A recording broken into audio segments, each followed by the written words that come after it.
Well, I'm very honoured to be interviewing Ghazaleh Golbakhsh. Yeah. So, Ghazaleh, tell us about you. What do you do? So I'm a writer, filmmaker, and at the moment I'm doing my PhD in film.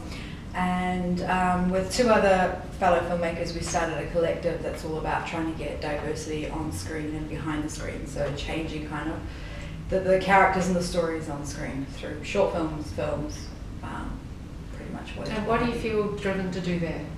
I started out as an actor when I was younger, and that was like the first time I noticed how limited the roles were for women from different backgrounds. And so I thought, what's a good way to change that? And it would be through writing, because that's kind of the initial way in. So with every script that I write now, it's purposefully got a female character in the lead, and usually either in Iranian background or some kind of different background. Yeah, so, absolutely. Yeah. So that visibility is important to change the whole way people see things? Absolutely, I think so.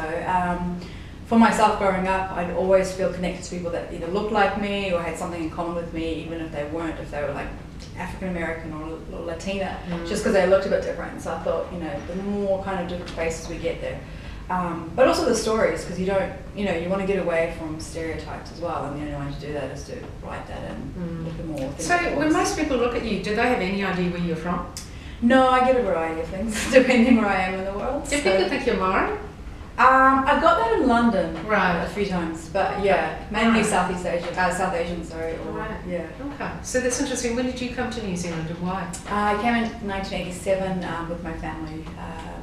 So it was during the Iran-Iraq war, so slightly, yeah. Wow, that's pretty serious, isn't it? What do they do now? They both still work, nearly retired, but yeah. So they were lucky they got a work visa when they got here. Sure, understood. Yeah. So as a consequence of that, how do you feel about SUPERdiverse WOMEN? I love the idea. Yeah. It's totally up my alley. So when I heard you were doing it, I was just really excited. And again, I know so many women doing something, and I thought it'd be great to have them all in an actual organisation. And for myself, just being someone who's only emerging at the moment in my career, it'd be great to have that leadership to follow or to get advice from. I think. Sure. Yeah. And why do you think it's important for us all to get together and for there to be an organisation called SUPERdiverse WOMEN? I think it's like anything. If you band together as a group, you're bound to change something rather than doing it all on your own. It never works out that way. Sure. No, understood. I've learned that through film as well. Yeah, no, that's right. But it also gives visibility. Absolutely. Yeah. That's the other thing. Yeah. It's kind of having that banner or umbrella to kind of get the get recognition, I guess. Great. So tell me about Auckland. I mean, is this an environment where you can work as a SUPERdiverse woman? I think so. I think what I like about New Zealand in general is because it is small, you don't have to knock down so many walls to get to the right person. You don't have a million different assistants working for that person who's in the leadership role. But Auckland as well, like especially in the last few years, I've really liked it. I used to be one of those people that wanted to live overseas, but now I've been back and I'm really enjoying it. So I think just the vibrancy, the types of people that are here. Yes, it's expensive, but I feel like it's not inaccessible to most people in my position anyway. So in terms of the culture of this place, do you find that the culture is helpful for a person like you to be able to operate? I think so. I think we still have a way to go, in particular getting certain groups a bit more noticed, I guess. But I think we're getting there. I think we're going in the right direction. But there's still more work to be done, I think.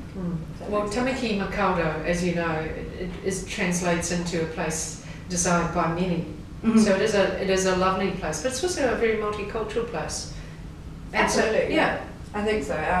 I wouldn't live anywhere else in New Zealand because I do like Auckland. I like it because of that, because of the diversity and also just the range of people you get here. So do you think there's an understanding of the issues faced particularly by ethnic and migrant women?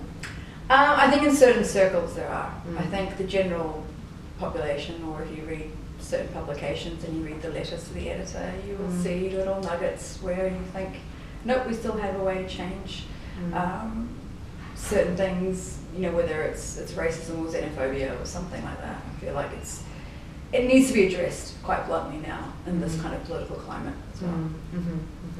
And certainly the religious element of it is not as prominent here as it might be in your home country. Maybe, depends. I think with Iranians it's slightly different. There's more.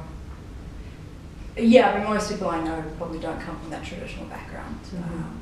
So yeah, and obviously in terms of the state, it's very different. Yeah, understood. So what do you think SUPERdiverse Women should do? What should it be focused on doing?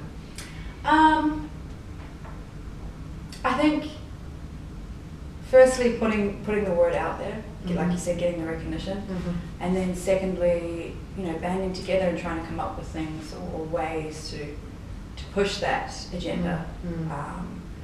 And for someone like myself, it's seeing what everyone else is kind of doing or getting advice or support. Sure. Yeah, but also just trying to create an environment where people who are super diverse don't suffer too many barriers. Yes, absolutely, that as well. Feeling like you're part of a family, which is always but also to see yourself reflected in society. Yes. So that it's not that super diverse women are always on the edges, they're actually in the middle. Yeah, absolutely. That's a great way to put it. Great, excellent. And what projects are you working on at the moment?